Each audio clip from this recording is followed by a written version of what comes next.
लकड़ी का कटोरा। एक वृद्ध व्यक्ति अपने बेटे और बहू के साथ शहर में रहने आया। उम्र के इस पड़ाव पर वह बेहद कमजोर हो चुका था। उसके हाथ कांपते थे और आंखों की रोशनी भी धुंधली पड़ गई थी। पूरा परिवार एक छोटे से घर में साथ रहता था।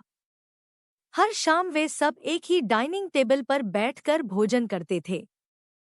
लेकिन वृद्धावस्था के कारण उस बुजुर्ग को खाना खाने में कई कठिनाइयां होती थी। कभी चम्मच से मटर के दाने फर्श पर गिर जाते, तो कभी दूध छलककर मेजपोश खराब कर देता। शुरू में बेटे और बहू ने यह सब सहन किया, परंतु धीरे धीरे उन्हें झुंझलाहट होने लगी। एक दिन बेटे ने कहा, हमें पिताजी के लिए कुछ अलग सोचना पड़ेगा।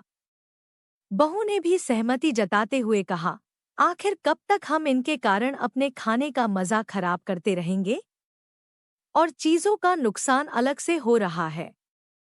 अगले ही दिन भोजन के समय बेटे ने डाइनिंग टेबल से थोड़ा दूर कोने में एक पुरानी मेज लगा दी। अब बुजुर्ग पिता को वहीं अकेले बैठकर खाना खाना पड़ता था।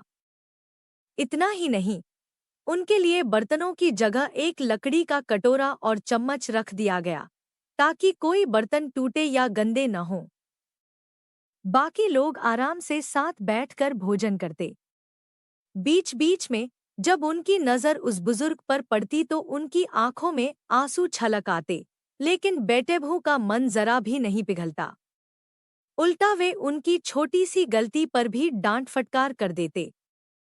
यह सब कुछ परिवार का छोटा बच्चा, जो केवल 4 साल का था, बहुत ध्यान से देखता और अपने खेल में मग्न हो रहता।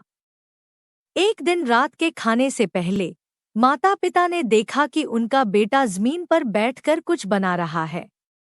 पिता ने आश्चर्य से पूछा, बेटा, तुम क्या बना रहे हो? बालक मासूमियत से बोला, मैं आपके लिए लकड़ी का कटोरा बना रहा हूँ। जब मैं बड़ा हो जाऊंगा, तब आप लोग इसमें खाना खाएंगे। यह सुनते ही बेटे बहू के दिल पर गहरा आघात पहुंचा। वे स्तब्ध रह गए। उनकी आंखों से आंसू बह निकले और उनके मुख से एक शब्द भी नहीं निकला।